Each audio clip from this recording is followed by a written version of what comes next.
masih membahas kitab salat dan kita sekarang masuk pada bab tentang imam. Ini tidak ada tulisannya di Bulughul Maram, saya tambah sendiri ya, babul imamah. Karena hadis-hadis berikut ini bicara tentang imam. Hadis 401. Qala al-muallif rahimahullahu ta'ala wa nafa'ana bihi wa bi 'ulumihi fid dharain amin. Wa an Abi Hurairah radhiyallahu anhu qala Rasulullah sallallahu alaihi wasallam, innama sesungguhnya tiada lain ju'ila dijadikan imam liyutamma bih untuk diikuti. Bagaimana mengikutinya? Fa idza kabbara, apabila imam sudah mulai takbir, fakabbiru, maka takbirlah. Wala tukabbiru, dan janganlah kalian takbir hatta yukabbira, sampai beliau mulai takbir. Wa idza raka'a, dan apabila dia telah mulai rukuk, farka'u, maka rukuklah. Wala tarka'u, dan janganlah kalian rukuk hatta yarka', sehingga dia mulai rukuk. Wa idza qala, dan apabila dia mengucapkan sami'allahu liman hamidah, fa, maka qulu, ucapkanlah setelah itu Allahumma rabbana lakal hamdu. Wa idza sajada, dan apabila dia telah mulai sujud, fasjudu, maka sujudlah. Wala tasjudu, dan janganlah kalian sujud hatta yasjuda, sehingga dia mulai sujud. Wa idza shalla, dan apabila dia salat qa'iman, dengan berdiri, fasallu qiyama, maka salatlah dengan berdiri. Wa idza shalla qa'idan, dan apabila beliaunya salat dengan duduk, fasallu qu'udan, maka salatlah kalian duduk, ajma'in, semuanya. Hadis diriwayatkan oleh Abu Dawud, dan ini lafalnya dan asal hadis ini dalam kitab Sahihain, yaitu Bukhari dan Muslim. Hadis ini menunjukkan bahwasanya innama ju'ilal imamu liyutamma bih. Imam itu untuk diikuti. Yang dimaksud diikuti itu berarti tidak boleh didahului, yang pertama. Tidak boleh dibarengi, yang kedua. Tidak boleh diselisih, yang ketiga. Dan tidak boleh kita maju di depannya, 4. Nah, maka kata-kata liyutam, untuk diikuti, ini meniadakan 4 perkara. Jangan dibarengi, karena kalau membarengi itu tidak mengikuti. Jangan mendahului, karena mendahului itu tidak mengikuti. Jangan menyelisih, karena menyelisih itu tidak mengikuti. Dan jangan maju di depan dia, karena kalau maju di depannya berarti nggak mengikuti. Mengikuti itu ya orangnya harus di depan kita. Dan maka berdasarkan hadis inilah mayoritas para ulama katakan makmum tidak boleh lebih maju daripada imam. Maka kalau imamnya itu hanya satu makmum, ya, berdirinya sejajar, ini boleh seorang makmum mundur sedikit aja, dalam rangka supaya dia tidak maju di depan imamnya. Tapi kalau sampai lepas dari imamnya, yaitu mundur sampai tidak menempel sama imamnya, ini salah. Karena Nabi itu ketika salat 2 orang bersama Ibnu Abbas, itu betul-betul Nabi di sampingnya Ibnu Abbas, sehingga imam sama makmum masih menempel. Dan kemudian dalam hadis ini Nabi SAW katakan, fa idza kabbara fakabbiru. Kalau dia sudah mulai takbir, barulah kita takbir. Apa hukum mendahului takbirnya imam? Ada 2 macam. Kalau yang didahului itu adalah takbiratul ihram, maka salatnya tidak sah. Tetapi kalau yang didahului itu adalah takbir selain takbiratul ihram, maka salatnya makmum masih sah meskipun dia berbuat salah. Jadi imam ini ketika belum takbiratul ihram, makmum harus diam dulu. Begitu imamnya sudah Allahu Akbar, nah baru kita mulai Allahu Akbar ketika dia sudah memulai takbirnya tersebut. Kalau kita mendahului, maka salat kita tidak sah, karena ini takbiratul ihram termasuk rukun, sementara kita tidak boleh mendahului imam dalam hal ini. Dan kemudian di sini Nabi mengatakan, idza qala sami'allahu liman hamidah faqulu Allahumma rabbana lakal hamdu. Kalau imam mengucapkan tasmi', maka ucapkanlah tahmid. Nah, masalah ini pernah ditanyakan dulu, ya. Apakah makmum itu hanya membaca tahmid atau juga membaca tasmi', sami'allahu liman hamidah? Nah, memang di sini para ulama berselisih pendapat.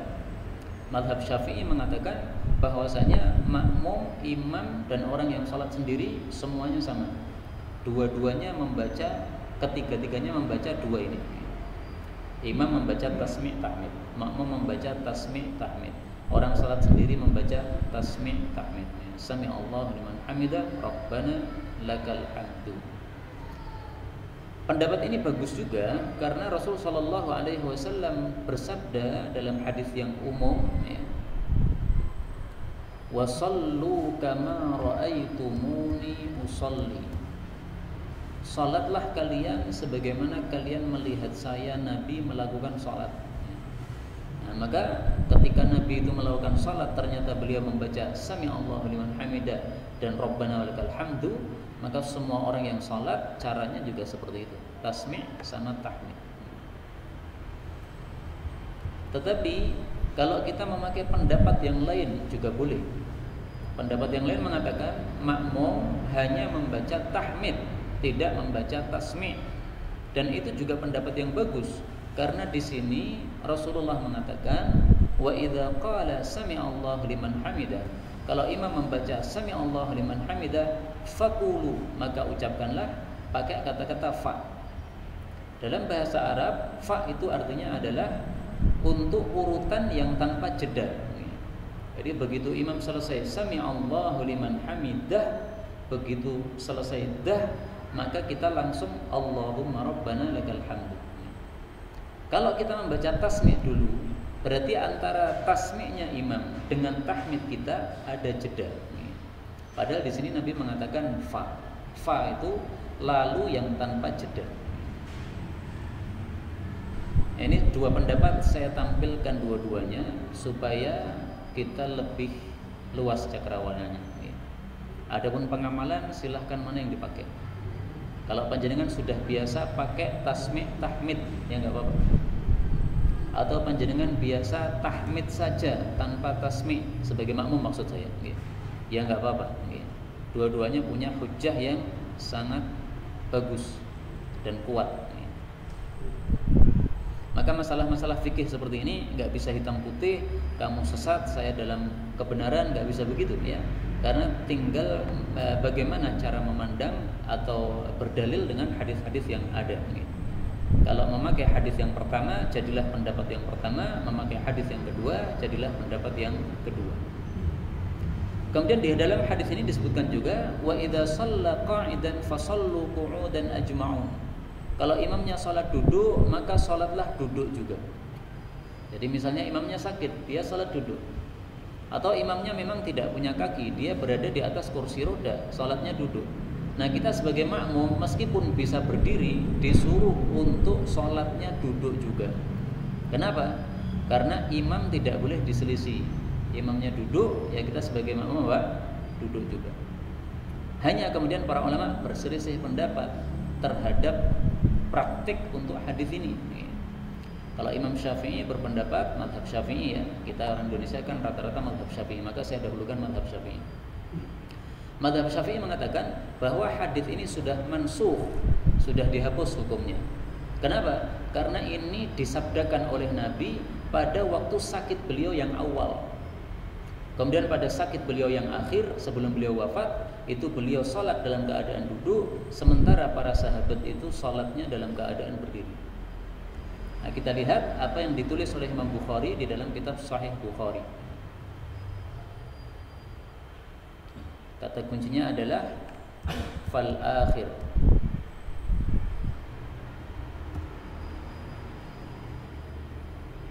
Nah ini. Qala al-Humaidi, berkata Imam Humaidi. Imam Humaidi ini gurunya Imam Bukhari. Qauluhu, perkataan Nabi, idza shalla jalisan, kalau imam salat duduk, fasallu julusan, salatlah kalian dengan duduk, huwa fi maradihil qadim, itu pada sakit beliau yang lama, yang dulu.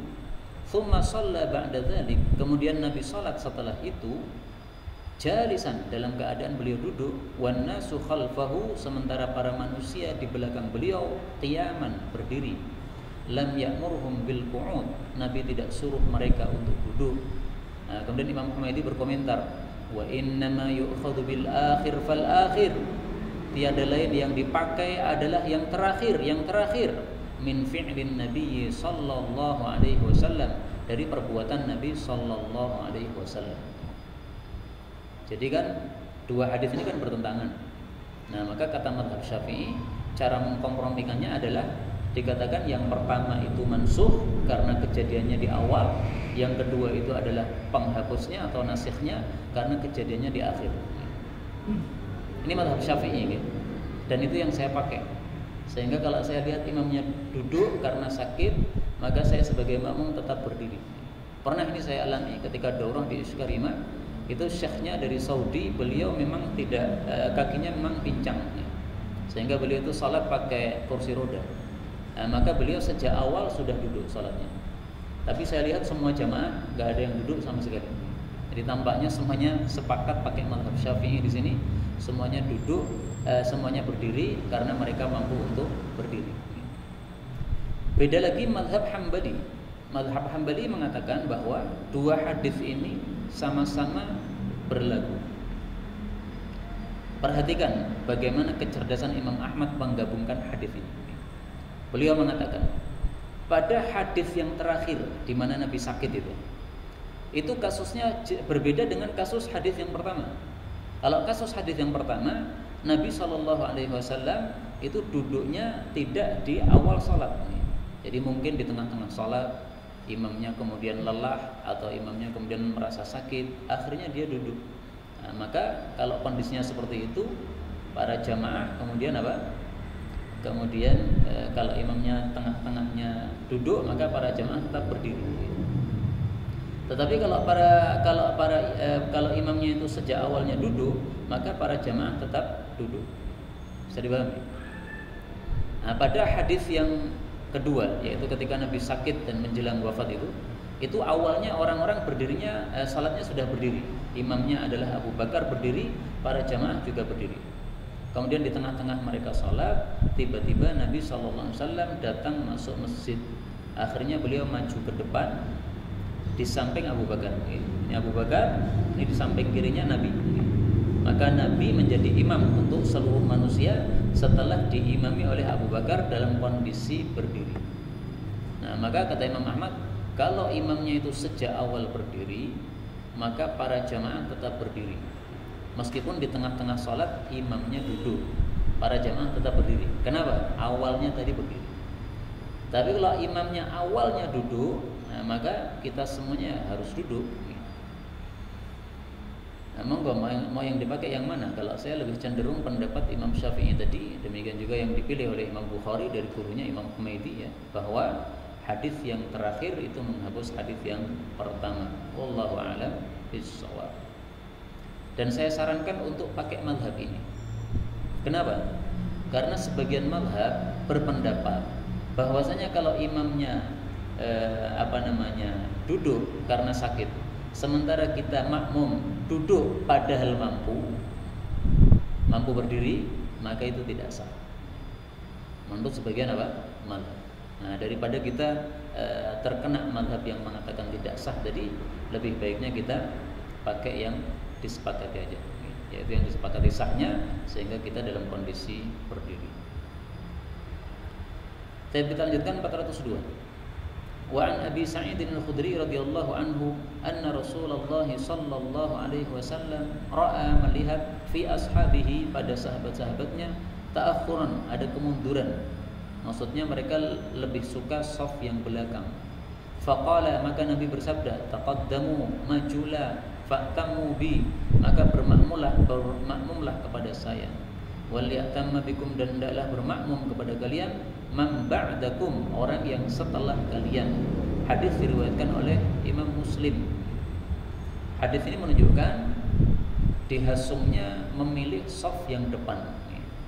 Jadi kalau datang ke masjid, selama shaf yang depan itu masih kosong, hendaklah kita menempati shaf yang depan. Kecuali tempat yang di dekat imam, ya. Tempat yang di dekat imam ini mestinya untuk orang-orang yang paham, yang kira-kira kalau imamnya batal itu bisa mengganti posisi imam, yang kira-kira kalau imamnya bacaannya salah itu bisa membetulkan bacaan imam. Maka untuk belakang imam ini tidak semua orang menempati, tapi orang-orang yang paham atau orang-orang yang sudah lama ngaji yang paham sehingga dia berada di belakang imam ini. Tapi tempat-tempat yang lain, saf kiri, saf kanan, ini selama masih kosong, maka kita jangan memilih saf yang kedua, pilihlah saf yang pertama. Dalam hadis yang lain Rasul sallallahu alaihi wasallam bersabda bahwasanya kalau orang-orang mengetahui fadilah saf yang pertama, pasti mereka akan berlomba-lomba untuk mendapatkannya. Lastabaqu alaihi. Lau ya'lamun nasu ma fin nida was saffil awwal.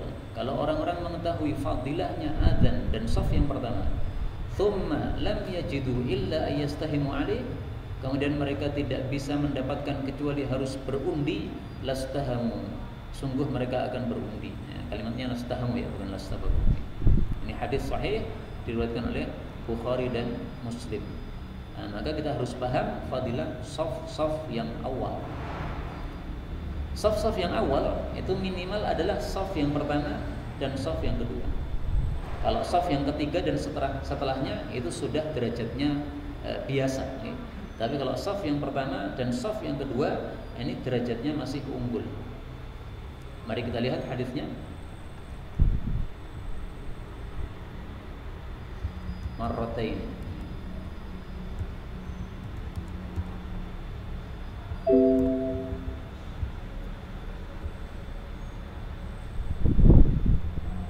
As-saff ats-tsani.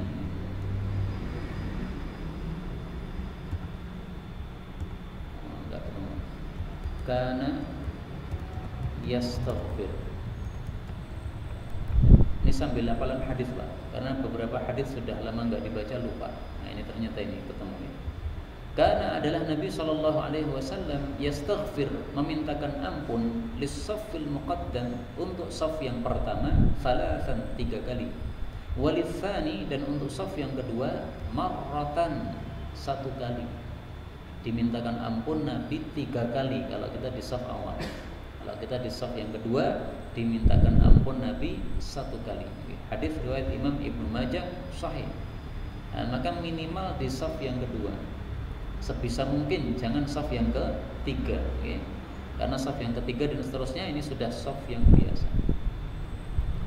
Tapi kemudian kata-kata ta'akhuran ini, mundur ini, kenapa para sahabat-sahabat kok ada yang mundur ke belakang? Kita temukan jawabannya, tapi mungkin dalam kasus yang lain, dalam kalam Allah Subhanahu wa taala, walaqad 'alimnal mustaqdimina minkum walaqad 'alimnal mustaakhirin. Surat Al-Hijr ayat 24. Walaqad, sungguh-sungguh, alimna, kami sudah mengetahui, al-mustaqdimina minkum, orang-orang yang maju ke depan di antara kalian. Nah, salah satu tafsirnya adalah maju saf yang pertama. Walaqad alimnal mustaakhirin, kami juga mengetahui orang-orang yang mundur, yaitu pilih saf yang belakang. Itu salah satu tafsirnya. Tafsirnya enggak harus seperti ini, tapi salah satu tafsirnya seperti ini. Nah, mari kita lihat bagaimana menurut Ibnu Abbas terhadap ayat ini, tafsirannya kayak apa.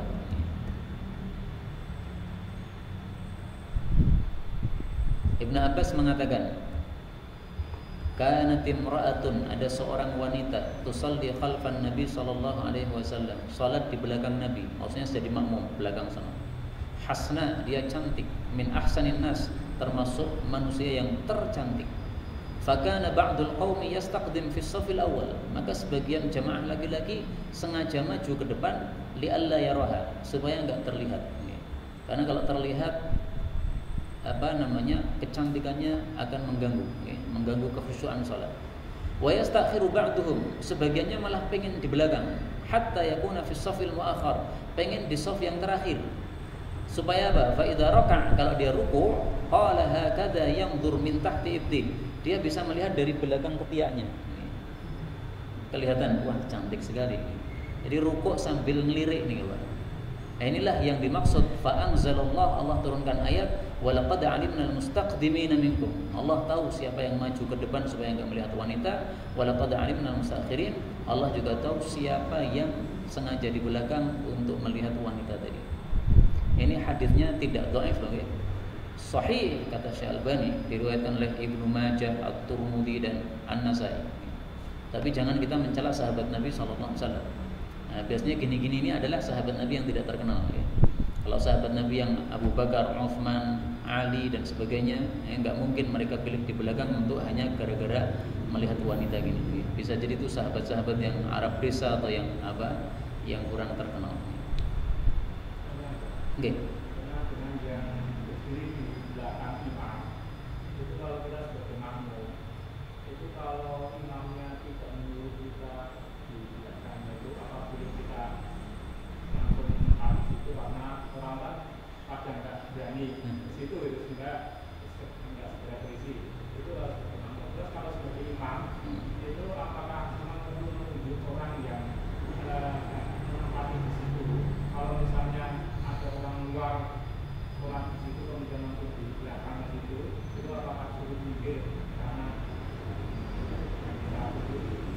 Terus terang, sampai hari ini saya belum mendapatkan dalil secuil pun bahwasanya tempat di belakang imam ini dikosongi, saya belum mendapatkan dalil. Sehingga kalau ada orang mengosongkan belakang imam, sengaja mengosongkan, itu saya tanya mana secuil dalil mana. Dan kalau orang mengatakan ini perlu dikosongi sampai imamnya nunjuk, nah itu tambah, saya nggak tahu dalilnya lagi. Ngosongi saya nggak tahu dalilnya, nunjuk orang tertentu supaya di situ saya nggak tahu dalilnya. Kemudian kadang-kadang yang ditunjuk itu malah bukan orang yang paling alim, itu salah lagi. Padahal Nabi mengatakan bahwasanya yang di belakang imam itu adalah orang yang balik dan orang yang pintar. Nah sekarang orang-orang pada ngosongi belakang imam. Setelah itu imamnya nunjuk, yang ditunjuk siapa? Yang tokoh. Padahal yang tokoh tadi bukan orang yang pintar, orang biasa. Nah, ini berarti kesalahan di atas kesalahan ini. Ngosongkan, mana dalilnya? Kalau nggak punya berarti salah. Imam harus nunjuk, kalau tidak ditunjuk imam nggak boleh, mana dalilnya? Kalau nggak ada berarti salah. Terus yang ditunjuk bukan orang yang alim. Nah ini terus gunanya apa kayak begini? Nggak ada sama sekali dalil Pak Lurah harus ditunjuk di belakang imam. Kalau bukan Pak Lurah nggak boleh. Nah Pak Lurahnya alim atau enggak? Kalau Pak Lurahnya alim ya silahkan di belakang imam, nggak ada masalah. Nah, mari kita lihat sunnah Nabi aja ya, supaya nggak usah kita lihat perbuatan orang, tapi kita lihat sunnah Nabi SAW. Sunnah Nabi sangat-sangat jelas. Beliau mengatakan, liyalini minkum ulul ahlami wan nuha. Hendaklah mendekat kepada saya di antara kalian ulul ahlam, orang-orang yang balik, wan nuha, dan orang-orang yang pintar. Nah kalau zaman sekarang memudahkan bahasa, saya sering mengatakan yang sudah lama ngaji sehingga paham, hafalannya banyak, paham fikih sholat, sehingga imamnya batal dia nggak akan bingung untuk maju. Imamnya salah dia bisa benerin. Nah, maka dia berhak di belakang imam. Nah kalau ada orang yang bukan jamaah sini, mampir dari suatu tempat kemudian mampir di masjid kita, dia langsung di belakang imam, apakah boleh kita menggeser dia? Boleh aja kalau kita lihat dia bukan orang yang memenuhi syarat ini. Anak kecil misalnya belum balik, nah kita pindah, antum di sana aja, antum masih kecil. Atau kita lihat dia bukan orang yang paham agama, kelihatan misalnya sholat pakai kaos, atau dia sholat tapi celananya isbal, atau dia sholat rambutnya dikucir. Nah itu jelas-jelas orang nggak paham. Karena kalau orang paham, rambutnya panjang, mau sholat pasti dilepas kucirnya. Jadi orang laki-laki nggak boleh sholat dalam kondisi kuciran rambutnya, nggak boleh, harus dilepas dulu. Kalau perempuan silahkan, tapi kalau laki-lakinya ada aturan khusus ini. Nah, maka kalau kita lihat tanda-tanda dia nggak paham, pindah nggak apa-apa. Tapi kalau kita lihat tanda-tanda paham, kenapa dipindah? Biar aja dia berada di belakang imam, karena memang dia sudah berhak, sebagaimana sabda Nabi, al-ahlami wan nuha. Nabi tidak mengatakan harus orang tempatan, enggak ada. Syaratnya satu, ahlam, balik, dua, nuha, paham agama. Udah. Sementara kalau orangnya musafir, dia memenuhi syarat ini, ya sudah termasuk apa yang memenuhi syarat, diperbolehkan untuk berada di situ. Ini hadisnya riwayat Imam Muslim. Nah masalah ini, marilah kita mengikuti dalil, jangan mengikuti adat, dan jangan mengikuti orang. Karena kalau kita mengikuti orang sementara tidak ada dalilnya, itu satu kesalahan. Para ulama-ulama kita, ulama mazhab, mereka melarang kita untuk mengikuti mereka apabila kita tidak mengetahui dalil mereka. Imam Abu Hanifah misalnya mengatakan tidak halal alias haram bagi orang yang tidak mengetahui dalilku untuk mengikuti pendapatku. Nah, maka kalau kita lihat ada orang mosongi yang belakang imam, kemudian menunggu sampai ada yang dipanggil satu dua dipanggili 2 orang atau 3 orang. Kalau kita memang nggak ada dalilnya, nggak tahu dalilnya, nggak usah diikuti itu. Ikuti hadis Nabi SAW, karena kita akan selamat dengan mengikuti sunnah Nabi, bukan mengikuti manusia. Wallahu a'lam bishawab. Nah, maka untuk para jamaah silahkan berada di belakang saya ya, ketika ngimami. Apabila memang merasa sudah memenuhi syarat tadi, ulul ahlam, ya sudah balik, saya kira semuanya sudah balik gitu. Wan nuha, sudah paham agama gitu. Sehingga kalau imamnya batal bisa menggantikan, ya udah berada di belakang enggak masalah. Baik, kita lanjutkan gitu. Di sini Nabi mengatakan wal ya'tamma bikum man ba'du. Hendaklah bermakmum kepada kalian orang yang setelah kalian. Orang setelah kalian itu siapa? Ini ada 2 tafsiran. Tafsiran yang pertama maksudnya adalah generasi setelah sahabat mengikuti atau bermakmum kepada generasi sahabat.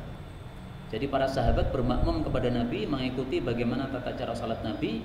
Nanti para sahabat jadi imam, para tabi'in mengikuti bagaimana tata cara salat para sahabat, dan seterusnya sampai zaman kita sekarang ini. Man ba'dakum itu seperti itu, orang-orang atau generasi setelahnya.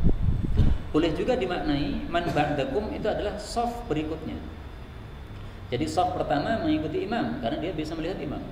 Shaf yang kedua nggak bisa melihat imam, maka dia melihat shaf yang pertama. Shaf yang ketiga melihat shaf yang kedua, dan seterusnya. Karena itu tidak disyaratkan makmum itu harus melihat imam. Tidak disyaratkan makmum itu harus mendengar imam. Kalau dia bisa mengikuti orang yang mengikuti imam, udah cukup. Ini shaf pertama, shaf 2, shaf 3 dengar suara imam.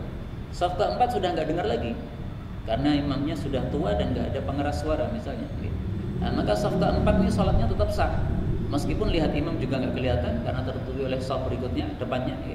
Dan dia tidak mendengar suaranya, nggak masalah ketika dia bisa mengikuti dengan melihat orang yang di depannya. Dalilnya hadis ini, wal ya'tamma bikum man ba'dakum. Hendaklah shaf berikutnya bermakmum dengan yang depannya. Hadis 403.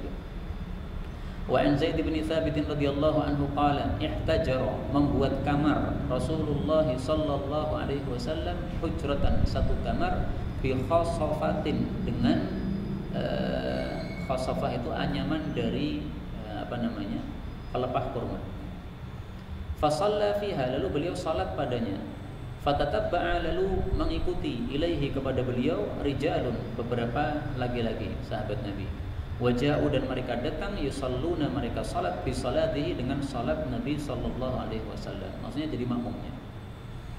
Hadis ini diringkas ya. Wa fihi, di dalamnya ada afdalu salatil mar'i, paling afdalnya salat seseorang adalah fi baitihi, di rumahnya sendiri, illal maktubah, kecuali salat wajib. Hadis muttafaqun alaih. Hadis ini menunjukkan apa? Bolehnya salat sunnah berjamaah. Karena kasus hadis ini, Nabi salat malam di masjid, kemudian orang-orang bermakmum di belakang beliau, maka salat sunnah berjamaah itu boleh. Suami istri salat sunnah berjamaah salat malam, bagus. Hadisnya menghasung kepada hal itu. Kutiba minadz-dzakirin Allah katsiran wadz-dzakirat. Idza istayqadha ar-rajul minal lail, apabila suami bangun malam, wa ayqadha ahlah, lalu membangunkan istri, wa shallaya rak'atain, lalu keduanya salat 2 rakaat. Dalam riwayat yang lain ada tambahan jami'an, dengan berjamaah. Maka boleh bangun malam salat berjamaah suami istri sesuai dengan hadis tersebut. Wa shallaya jami'an. Kutiba minadz-dzakirin Allah katsiran wadz-dzakirat. Maka keduanya termasuk orang-orang yang banyak zikir kepada Allah, baik laki-laki maupun perempuan. Hadis riwayat Abu Dawud sahih.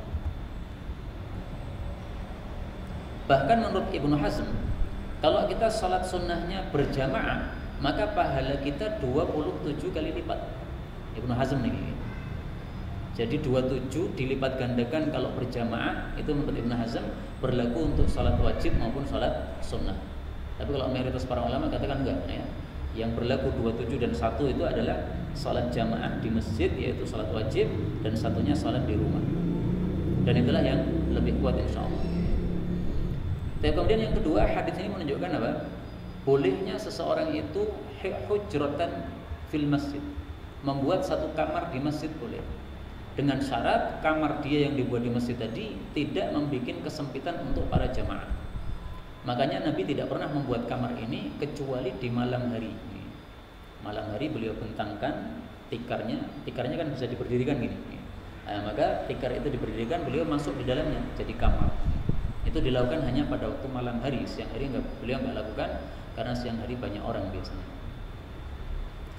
Kemudian faedah berikutnya, yang dimaksud afdal, paling utamanya salat seseorang di rumah kecuali salat wajib. Yang dimaksud afdal ini maksudnya adalah paling besar pahalanya. Jadi kalau kita salat sunnah di masjid itu pahalanya lebih kecil daripada kalau kita salat sunnahnya di rumah. Sehingga seandainya habis isya nanti kita langsung pulang salat sunnahnya di rumah, nggak apa-apa. Dulu pernah ada teman saya dari Jakarta tinggal di Klaten. Kemudian saya tanya, gimana udah dapat kontrakan? Sudah. Di satu masjid katanya, yang orang-orangnya nggak ada yang sholat sunnah katanya. Orang-orangnya habis selesai salam, habis zikir selesai katanya pulang semua, nggak ada yang sholat sunnah. Maka saya katakan itu justru menunjukkan mereka orang-orang yang paham agama. Karena mereka tidak mau sholat sunnah di masjid, mereka pilih sholat sunnahnya di rumah supaya pahalanya lebih besar. Meskipun tidak apa-apa kita sholat sunnah di masjid, tetapi kalau di rumah maka afdal, lebih besar, yaitu lebih afdal, yaitu lebih besar pahalanya. Apa dalilnya bahwasanya afdal itu maksudnya lebih besar pahalanya? Dalilnya sabda Nabi SAW, tatawwu'an haitsu la yarahun nas. Salatul rajul tatawwu'an, salat seseorang salat sunnah, haitsu la yarahun nas, di tempat yang tidak dilihat orang banyak, berarti di rumah kan. Ta'dilu salatahu, sebanding dengan salatnya, ala a'yunin nas, yang dilihat oleh banyak orang, 25 kali lipat. Hadis riwayat Abu Ya'la sahih. Nah, panjenengan pilih pahala 1 apa pahala 25? Kalau pilih pahala 25, salatnya di rumah. Bahkan salat sunnah qabliyah itu saya lebih suka di rumah. Azan misalnya dikumandangkan, okay, maka kita segera wudu, segala salat sunnah di rumah 2 rakaat, baru setelah itu kita berangkat ke masjid. Nah, kalau sampai di masjid ternyata sudah qamat, ya udah pas malam. Kalau di masjid ternyata belum qamat, ya kita salat sunnah lagi, tahiyatul masjid. Tapi yang jelas qobliyahnya sudah dapat pahala 25 karena kita lakukan di rumah kita masing-masing. Ini pendapat saya, nggih. Panjenengan bagaimana terserah. Kalau saya lebih suka begitu, salat sunnah di rumah, pahalanya lebih afdal, lebih besar. Monggo.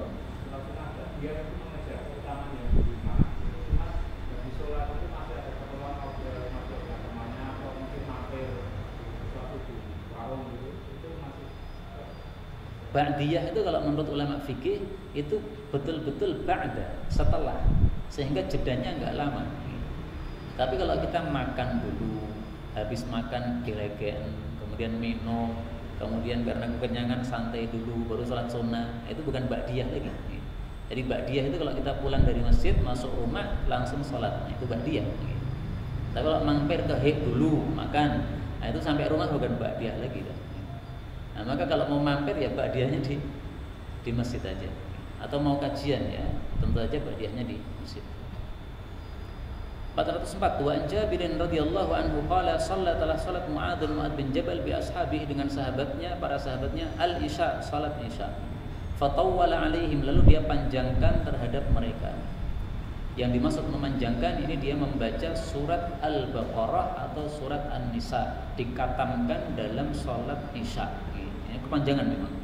Diriwayatkan dalam Imam Bukhari. Faqala Nabi sallallahu alaihi wasallam, maka Nabi menegur, aturidu, apakah kamu ingin antakuna, untuk menjadi, ya Mu'adz, hei Mu'adz, fattanan, tukang pemfitnah. Maksudnya pemfitnah ini menyiksa teman-temannya dengan lamanya berdiri. Karena fitnah itu artinya siksaan. Idza amamta, kalau kamu mengimami an-nasa, para manusia, faqra, maka bacalah surat wasyamsi wadduhaha, sabbihisma rabbikal a'la, iqra bismi rabbikal ladzi khalaq, wal laili idza yaghsha. Muttafaqun alaih, dan lafal ini diriwayatkan oleh Imam Muslim. Hadis ini menunjukkan bahwasanya imam untuk para jamaah yang umum tidak boleh terlalu panjang. Nah, Nabi sudah menghasung untuk membaca 4 surat ini. Kira-kiranya, wasyamsi, al-a'la, iqra, al-lail. Nah, ini tidak harus 4 surat ini. Maksudnya sepanjang itu. Kalau kita perhatikan dalam mushaf Al-Quran yang cetakan Indonesia, 4 surat ini kira-kiranya adalah setengah halaman. Nah, maka kalau kita mau jadi imam itu paling bagus patokannya itu setengah halaman dari cetakan Indonesia. Cetakan Arab boleh lebih dari setengah, nggak ada masalah ya, karena lebih sedikit itu barisnya. Tayyib. Kemudian dari hadis ini kita ambil pelajaran yang lain, bahwasanya shalla Mu'adzun fi ashabihil isya. Ini menunjukkan bolehnya orang menjadi imam padahal dia niatnya salat sunnah, sementara makmum niatnya adalah salat fardu. Karena Mu'adz bin Jabal ini sudah salat isya bersama Nabi di Masjid Nabawi, kemudian dia pulang ke kampungnya, kampung Bani Salamah, kemudian menjadi imam di kampung Bani Salamah. Nah, tentu saja salat yang kedua yang dilakukan oleh Mu'adz ini adalah salat sunnah.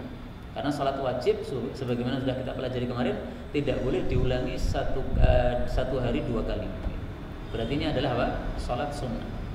Maka imam niatnya berbeda dengan makmum itu enggak masalah. Ini tidak termasuk menyelisih imam yang dilarang.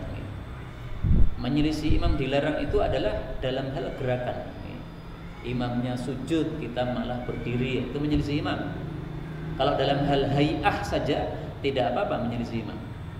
Imamnya kunut, dia pakai angkat tangan. Makmumnya tidak angkat tangan, enggak apa-apa. Ini hanya hay'ah saja. Tidak menyelisih, karena masih tetap imamnya dan makmumnya berdiri. Karena memang angkat tangan dalam kunut itu tidak wajib. Mau angkat boleh, mau tidak angkat juga boleh. Yang penting kita aminkan aja doa dia. Demikian juga misalnya kalau imamnya duduk tawarruk karena dia tahiyat akhir, sementara kita duduknya iftirash karena kita masih telat, nanti akan nambah lagi. Nah, duduknya beda, nggak ada masalah.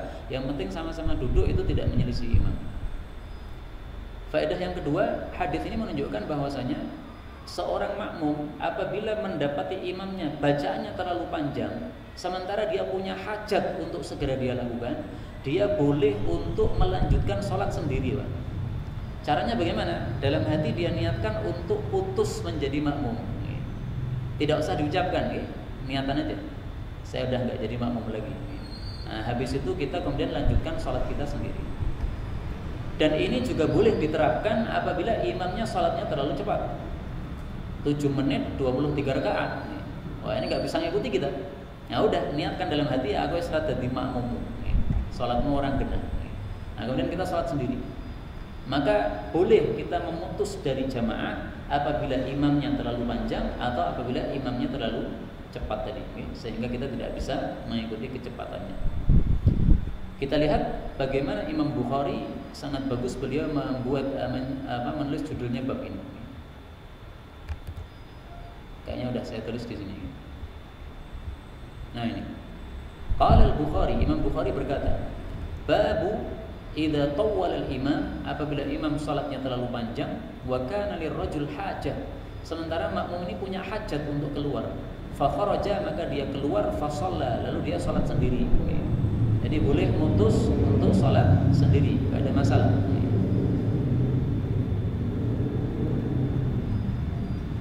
Kemudian faedah berikutnya, hadis ini menunjukkan bahwasanya Nabi SAW mengatakan idza amamtan nas faqra, dan seterusnya, bahwa imam itu hendaklah membaca surat-surat yang pendek, wasyamsi dan seterusnya. Muncul pertanyaan, bukankah Nabi pernah mengimami salat maghrib bacaannya surat Al-A'raf? Panjang sekali itu. Al-A'raf dibagi 2, rakaat pertama separuhnya, rakaat kedua separuhnya lagi. Nah, maka jawabannya adalah bahwa 2 hadis itu sama-sama sahih, sehingga cara mengkompromikannya yakhtalif biikhtilafil ashkhas. Itu berbeda tergantung kondisi siapa makmumnya. Ini Nabi mengimami para sahabat. Mereka orang-orang yang suka salat panjang. Kalau mereka diimami salat pendek, marah-marah mereka, salat orang benar. Lah sementara Mu'adz bin Jabal ini ngimami di kampungnya, Orang-orang kampung, mereka yang orang-orang sibuk kerja, Pak, orang-orang miskin ya. Mereka biasanya bekerja untuk malam-malam itu menyirami pohon kurma mereka, sehingga mereka sangat sibuk dengan pekerjaan, tidak bisa kalau sholat isya diimami dengan Al-Baqarah seperti ini. Nah, maka di sini Mu'adz salah tempat nih. Kalau dia mau ngimami Baqarah di Ma'had Tahfidz silakan. Tapi ini bukan Ma'had Tahfidz, ini kampung, orang-orang umum. Sehingga ini sepantasnya salatnya tidak terlalu panjang. Nah, karena itulah kalau kita menjadi imam, hendaklah kita melihat siapa makmum kita. Kalau makmum kita adalah orang-orang khusus, misalnya salat malam jam 2 sampai jam 4, ada kan salat tahajud malam-malam. Nah, kita panjangkan nggak masalah. Karena yang mau salat jam 2 itu adalah pasti orang-orang khusus, yang mau datang ke masjid jam 2 untuk tahajud, untuk tarawih, pasti orang-orang khusus, maka dipanjangkan nggak apa-apa. Baik, sampai di sini dulu karena waktunya mungkin sudah mepet. Kita jawabkan Allahu a'lam bishawab. Walhamdulillahi rabbil alamin. Sebelum ditutup mungkin ada pembahasan. Monggo.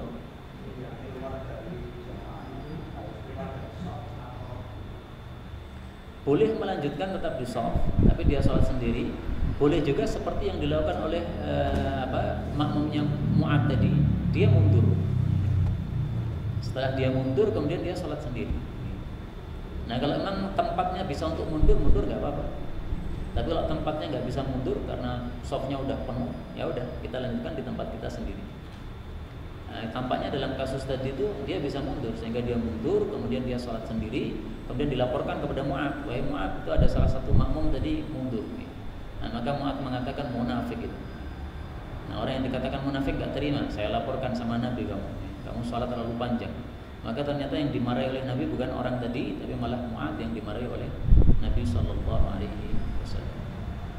Ada lagi?